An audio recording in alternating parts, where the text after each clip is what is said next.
শয়তান আমাদের চির দুশ্মন, আর দায়ীদের জন্য শয়তান হলো প্রতিপক্ষ দুশ্মন। শয়তান সবসময় চায় দায়ী যেন দাওয়াতি কাজ করতে না পারে, দায়ী যেন মানুষকে দাওয়াত দিয়ে আল্লাহর পথে নিয়ে আসতে না পারে, এই জন্য সে বাধা দিয়ে থাকে।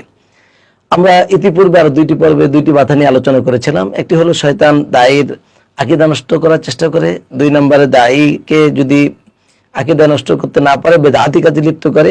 আজকে আমরা আলোচনা করব 3 নম্বর বাধা।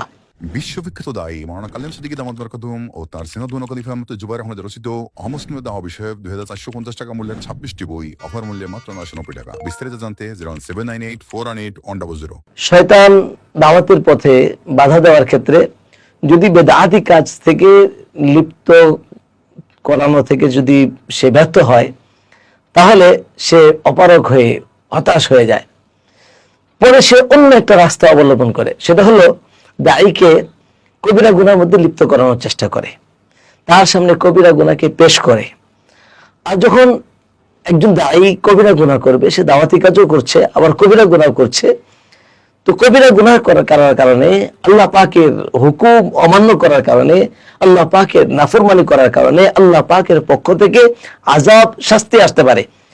আর আযাব আর শাস্তি আল্লাহ পাকের গজব, আল্লাহ পাকের গুসা, আল্লাহ পাকের রাগের কারণে দায়ী সে পথভ্রষ্ট হতে পারে, আল্লাহ তার উপর নাখুশ হতে পারেন, আর যে কারণে তার জাহান্নামে যাওয়া সেটা তার মাধ্যম হয়ে যেতে পারে। আমরা জানি যে অনেক সময় একটি কবিরা গুনাহ মানুষকে জাহান্নামে নিয়ে যাওয়ার জন্য যথেষ্ট হইতে পারে। তো আমি মানুষকে, একজন দায়ী মানুষকে জান্নাতের পথে নিয়ে যেতে যাচ্ছে জাহান্নাম থেকে বাঁচিয়ে, আর সেই জায়গায় শয়তান চেষ্টা করে তার প্রতিপক্ষ দুশমনকে জাহান্নামে নিয়ে যাওয়ার জন্য।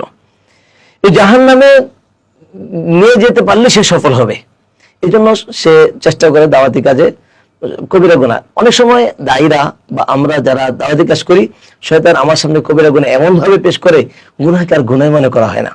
যেমন আমরা মোবাইল চালাচ্ছি, মোবাইলের মধ্যে অনেক ইউটিউব চালাচ্ছি, খবর দেখতে যাচ্ছি, আর কত খবর দেখছি, আর কত গুনার দেখা হয়ে যাচ্ছে, কিন্তু আবার অনেকবার দেখার পর সেটা গুনাহ মনে হয় না।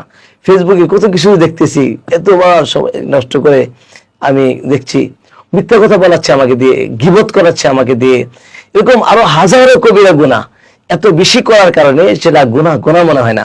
আমি একদিকে দাওয়াতি কাজও করছি, একদিকে আল্লাহ বলা বান্দাদেরকে আল্লাহর সাথে জোড়ানোর চেষ্টা করছি, আবার আল্লাহ পাকের নাফরমানি করছি।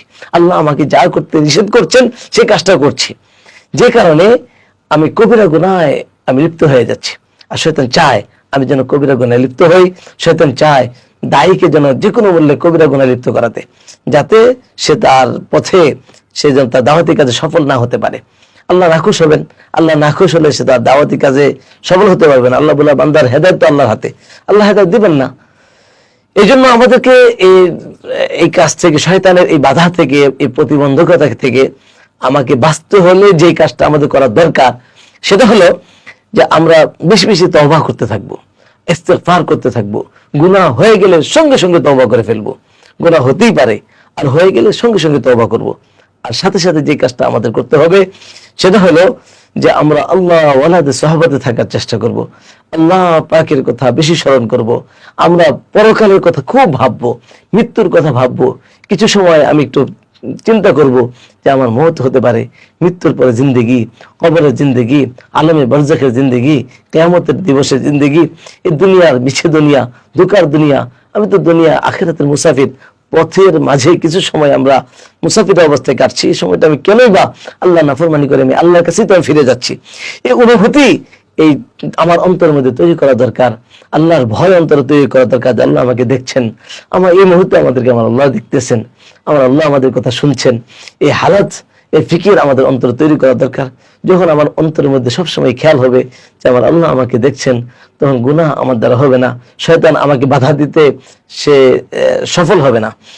এই জন্য আমি দায়ী ভাইদেরকে অনুরোধ করব, শয়তান যেন আমাদের দাওয়াতের পথে এই কবিরা গুনাহ করিয়ে আমাদেরকে যেন গুমরাহ না করতে পারে, আমাদেরকে যেন গুনাহগার না বানাতে পারে। আল্লাহ পাকের আযাব, আল্লাহ পাকের রাগ, গুসা যেন আমার প্রতি না আসে, এই জন্য আমরা সতর্ক থাকবো। যখন এই ধরনের কিছু আসবে তখন বুঝবো যে শয়তান আমাকে তার নিক্ষেপ, তার তীর আমার দিকে নিক্ষেপ করছে। অতএব আমাকে সতর্ক থাকতে হবে, আমাকে আল্লাহর সন্তুষ্টির জন্য আল্লাহর ভয় অন্তরে রেখে আল্লাহর বান্দাকে আল্লাহর দিকে জড়িয়ে দেওয়ার, আল্লাহর দিকে ডাকার চেষ্টা করতে হবে। আল্লাহ রাব্বুল আলামিন আমাদেরকে তাকওয়া, পরহেজগারি, আল্লাহর ভয় অন্তরে দিয়ে শয়তানের মোকাবেলা করার তৌফিক দান করুন, শয়তানের এই বাধা থেকে বেঁচে থাকার তৌফিক দান করুন। আসসালামু আলাইকুম ওয়া রাহমাতুল্লাহি ওয়া বারাকাতুহু। সবকিছু ছেড়ে আমাদের সাথে